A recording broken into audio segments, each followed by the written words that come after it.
I cannot have a legislature sitting in that seat without asking about the issue of the day. What happened to the casino bill? What happened to the casino bill? I think a lot of legislators are kind of asking that same question and haven't really come to an answer. On those waning days of our session, it seemed very clear that we were close to an agreement. The Speaker compromised, the Senate President compromised. It seemed that a compromise was reached that would allow a very limited number of slots and 3 casinos. And then it appeared that a couple of days later, the governor changed his mind. And then we went back to square one. And as you well know, to go back to square one on this particular issue is virtually impossible at this point in time. And so I think then what happened was it just dissolved. Are we going to do 3 casinos now? Or are we going to do a couple of slots or no slots? And once we got to that point, I think that the legislature quite honestly had compromised a great deal.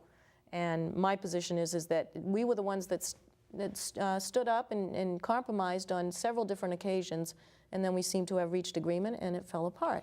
So, and of course the governor ended up coming out against what are called racinos, which would be essentially slot licenses for your racetracks. The Speaker has these tracks in his district. And let me ask you, what are your thoughts personally? I'm going to assume for the sake of the discussion you're for the resort casinos, but maybe you're not.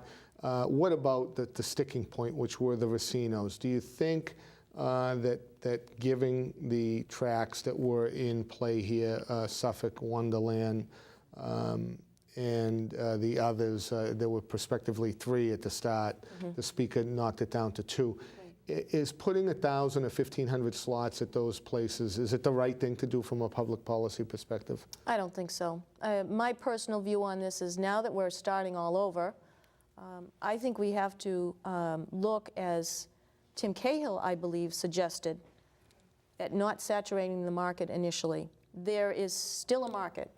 That has, just recently, they went back and retooled and relooked at all the casinos in New England and found that there is still a market for casinos in New England and certainly in Massachusetts. So moving forward, what I would like to see happen is a small number of casinos located in a resort area that is really, I guess, away from an urban area where there could be, I think, additional problems above and beyond the problems that we're going to have with gambling anyway. Sure. So I think that makes sense. I think we have to be careful about saturating the market.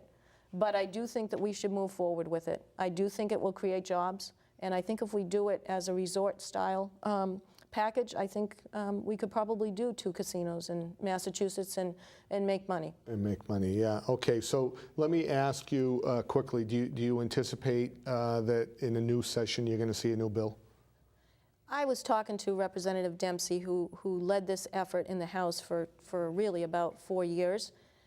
We're going to have to start all over again. I do not think the Speaker will address this before the new session because there's going to be a very large turnout in the House and the Senate as well. So I don't think this is going to be brought forth before we recess. So I think we're going to have to start over, and as you're well aware, maybe some of the public is not, this is going to have to go through the hearing process again. And as with all committees, it's a very, very lengthy process. Okay. And that'll take oh gosh, that'll take years to get through that process. It's a big process, and there's no question that you would reach the flashpoint, and it didn't happen, but I know that starting from scratch is going to be a long process. We have about a minute left. Quickly, I'm forced to ask this question. Generally, do you consider yourself as a representative, and on this very studio set it's asked frequently, are you an open and transparent representative? I most certainly am. Are you? I am, you absolutely. are an open and transparent representative. Absolutely. So you're open to the public, you deal with the public, are you responsive to the public? Absolutely. One of the things that we've done, my office has done that has worked out very well, is we hold weekly office hours at the Senior Center. And this has, I cannot tell you how many constituents come and see me on a weekly basis. And it's a perfect place. The senior center has been very gracious. We Yep. have our own office, and it, you know, it's handicapped accessible, and it's in the center of town. So that Sure. has worked extremely well for us. So and, you are in Methuen, and I just want to give you a second or two look into the camera. You are a candidate for re-election. We didn't really get to that point of Right. it, but we have to close now. Tell the camera who you are, when you're on the ballot, and why you should be re-elected, and do it quickly. Okay. Thank you, Mayor. My name is Linda Campbell, and I have represented you in the state legislature for 2 short terms now.